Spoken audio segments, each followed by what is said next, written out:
पढ़ाई में मन कैसे लगाएं? पढ़ाई में मन लगाना कोई आसान कार्य नहीं है, लेकिन यह असंभव भी नहीं है। भगवान श्री कृष्ण ने गीता में दिए गए उपदेशों का पालन करके और सही दृष्टिकोण अपनाकर पढ़ाई को एक साधना के रूप में देखा जा सकता है। यहाँ विस्तार से चर्चा की गई कि कैसे श्री कृष्ण ने जीवन और उनके उपदेशों से प्रेरणा लेकर पढ़ाई में मन लगाया जा सकता है। सबसे पहला, लक्ष्य निर्धारित करें। श्री कृष्ण ने गीता में कहा है, कर्मणेवाधिकारस्ते मा फलेषु कदाचन। इसका अर्थ है हमें अपने कार्य पर ध्यान देना चाहिए, परिणाम पर नहीं। सबसे पहले अपने पढ़ाई का लक्ष्य स्पष्ट कर लें। परीक्षा में सफलता, ज्ञान प्राप्ति या अपने भविष्य को बेहतर बनाना, जो भी हो, उस पर केंद्रित रहें। जब आप अपने लक्ष्य को समझ लेंगे तो पढ़ाई में रुचि बढ़ेगी। कर्तव्य को पूजा समझें। श्री कृष्ण कहते हैं, हर कार्य को ईश्वर की सेवा समझकर करना चाहिए। पढ़ाई को अपने कर्तव्य के रूप में देखें। इसे केवल एक काम नहीं, बल्कि आत्मा की उन्नति का साधना माने। जैसे अर्जुन ने युद्ध को अपना धर्म समझा, वैसे ही आप पढ़ाई को अपना धर्म माने तथा अपना कर्म माने। ध्यान तथा एकाग्रता। गीता में श्री कृष्ण ने ध्यान की महिमा का वर्णन किया है। योगस्तु कुरु कर्मणि। ध्यान और योग के अभ्यास से एकाग्रता को बढ़ाएं। हर दिन 10 से 15 मिनट ध्यान लगाएं। इससे मानसिक शांति मिलेगी और पढ़ाई में ध्यान केंद्रित रहेगा। एक समय में एक ही विषय पर ध्यान दें, ना कि अलग अलग। समय का प्रबंध। श्री कृष्ण ने समय की महत्ता को समझाया है।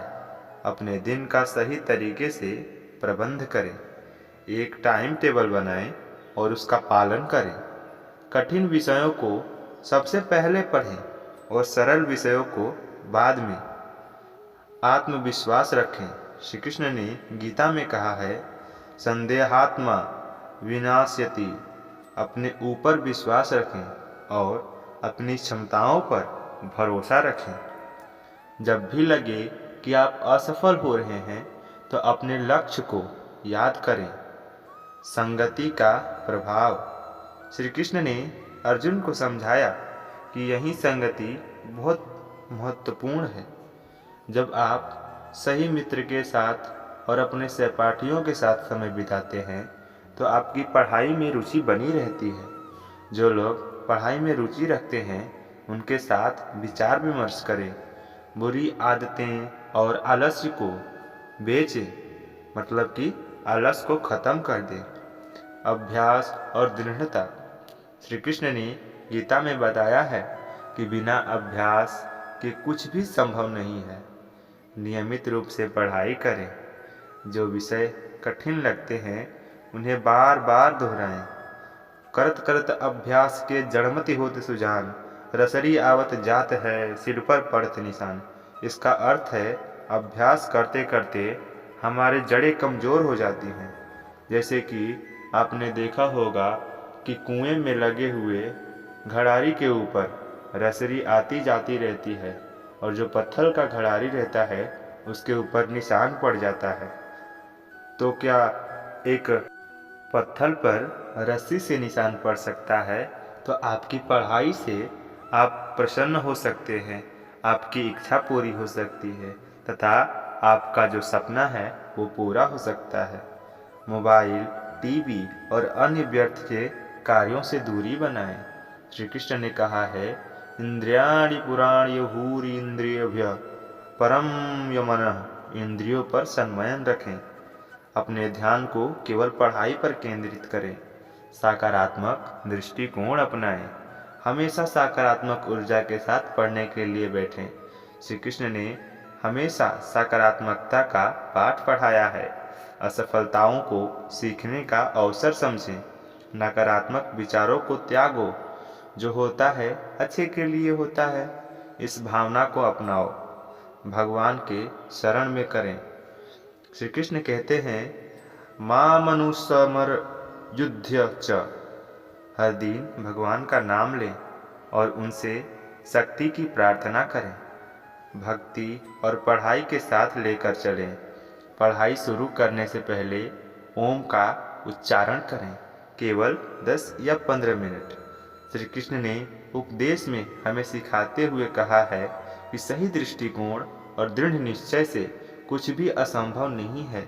पढ़ाई को बोझ नहीं बल्कि एक सुखद यात्रा समझें, क्योंकि विद्यार्थी जीवन एक सुनहरी जिंदगी है जिसको जीकर बहुत सारे महंत अपने आप में एक विद्वान हुए हैं।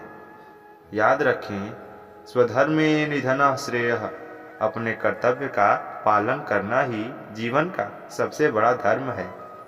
पढ़ाई में मन लगाने के लिए केवल मेहनत का काम नहीं है, बल्कि यह एक साधना भी है। इस साधना को सही तरीके से करने के लिए भगवान श्री कृष्ण ने अपने उपदेश, योग और अनुशासन का पालन करके अपने निश्चय को पूरा किया जा सकता है। पढ़ाई का महत्व, इसका दर्शन, शिक्षा का उद्देश्य। शिक्षा केवल परीक्षा पास करने या नौकरी पाने का माध्यम नहीं है। यह आत्मज्ञान, व्यक्तित्व विकास का एक साधन है। गीता में श्री कृष्ण कहते हैं, विद्या विनय संपन्ने ब्राह्मणे गवि हस्तिननी। अर्थात शिक्षा व्यक्ति को विनम्रता, धैर्य और संतुलित जीवन जीने की प्रेरणा देती है। पढ़ाई को तपस्या मानना। पढ़ाई को तपस्या की तरह देखना चाहिए, जिसमें संयम और त्याग जरूरी है। हर दिन पढ़ाई को ईश्वर को समर्पित करें। इसे अपनी आत्मा की उन्नति की साधन माने। पढ़ाई में मन लगाने के व्यवहारिक उपाय। सही लक्ष्य बनाएं। अपने लक्ष्य को स्पष्ट और मापने योग्य बनाएं। उदाहरण, मैं अगले 3 महीने में यह विषय पूरा कर लूँगा। लक्ष्य को लिखने से यह आपको प्रेरित रखेगा। समय में प्रबंधन। अपने पूरे दिन को छोटे छोटे हिस्सों में बांटें। सुबह के समय कठिन विषय पढ़ें, क्योंकि यह समय सबसे ज़्यादा उत्पादक होता है। दोपहर में हल्के विषय या रिवीजन करें। पढ़ाई की रणनीति बनाएं। बड़े विषयों को छोटे छोटे हिस्सों में तोड़ें। हर दिन छोटे लक्ष्य बनाएं और पूरा करें। एक बार में 40-50 मिनट पढ़ें और फिर 10 मिनट का ब्रेक लें। मानसिक और शारीरिक तैयारी रखें, क्योंकि जब तक आप स्वस्थ और शरीर से परिपूर्ण स्वस्थ नहीं रहेंगे, तब तक आपकी पढ़ाई में मन नहीं लग पाएगा। ध्यान और योग का महत्व। श्री कृष्ण ने गीता में ध्यान का महत्व बताया है। ध्यानात् ध्यानायति धर्मज्ञ। रोज 15 मिनट ध्यान करें। इससे दिमाग शांत होगा और एकाग्रता बढ़ेगी। शारीरिक स्वास्थ्य का ध्यान, संतुलित आहार लें।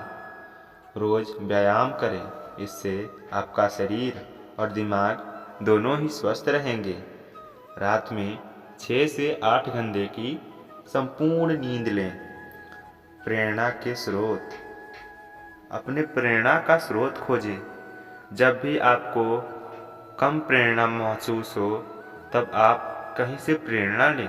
अपने पिता, अपने दादाजी या फिर किसी भी इंसान से जो आपको लगे कि ये मुझे प्रेरणा दे सकते हैं, तो आप उनको एक बार ज़रूर जाके मिलें।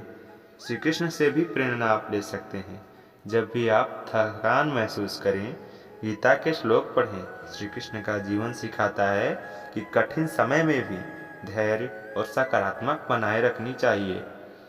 रोल मॉडल चुनें। अपने जीवन में किसी को रोल मॉडल बनाएं।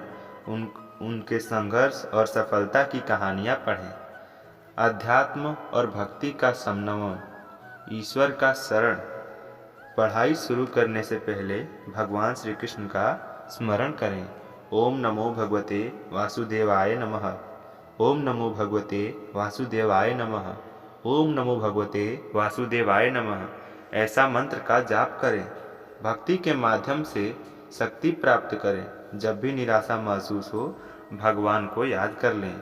एकांत में बैठकर प्रार्थना करें तथा अपनी पढ़ाई में मन लगाएं। राधे राधे। जय